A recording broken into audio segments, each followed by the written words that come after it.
आखिर क्यों खाया था पांडवों ने अपने मृत पिता के शरीर का मांस? आज हम आपको महाभारत से जुड़ी एक घटना बताते हैं जिसमें पांचों पांडवों ने अपने मृत पिता पांडु का मांस खाया था।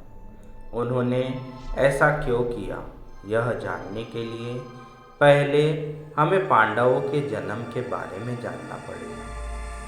पांडु के 5 पुत्र युधिष्ठिर, भीम, अर्जुन, नकुल और सहदेव थे। इनमें से युधिष्ठिर, भीम और अर्जुन की माता कुंती थी तथा नकुल और सहदेव की माता माद्री थी।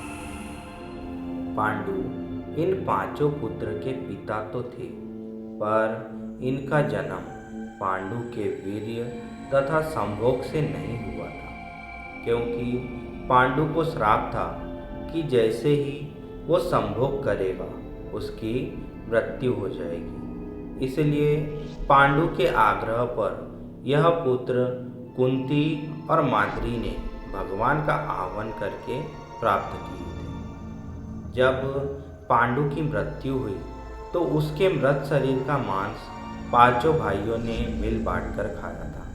उन्होंने ऐसा इसलिए किया क्योंकि स्वयं पांडु की ऐसी इच्छा थी, क्योंकि उसके पुत्र उसके वीर्यों से पैदा नहीं हुए थे। इसलिए पांडु का ज्ञान कौशल उसके बच्चों में नहीं आ पाया था।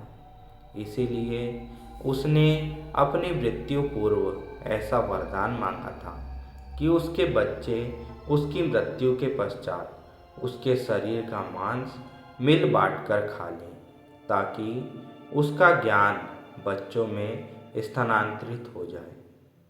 पांडवों द्वारा पिता का मांस खाने के संबंध में 2 मान्यताएं प्रचलित हैं।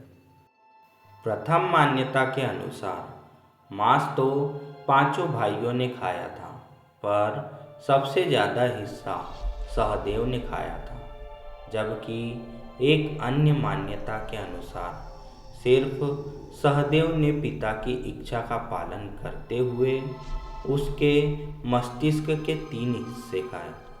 पहले टुकड़े को खाते ही सहदेव को इतिहास का ज्ञान हुआ, दूसरे टुकड़े को खाने पे वर्तमान का और तीसरे टुकड़े को खाते ही भविष्य का। यही कारण था कि सहदेव पांचों भाइयों में सबसे अधिक ज्ञानी था और इससे उसे भविष्य में होने वाली घटनाओं को देखने की शक्ति मिल गई थी। शास्त्रों के अनुसार श्री कृष्ण के अलावा एकमात्र शख्स सहदेव ही था जिसे भविष्य में होने वाले महाभारत के युद्ध के बारे में संपूर्ण बातें पता थी।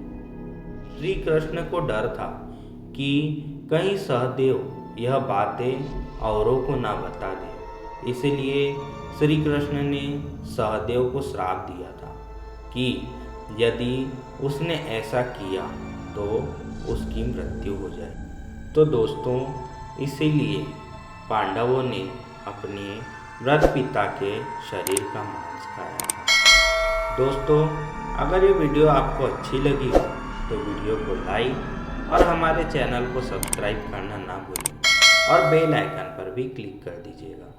हर हर महादेव दोस्तों।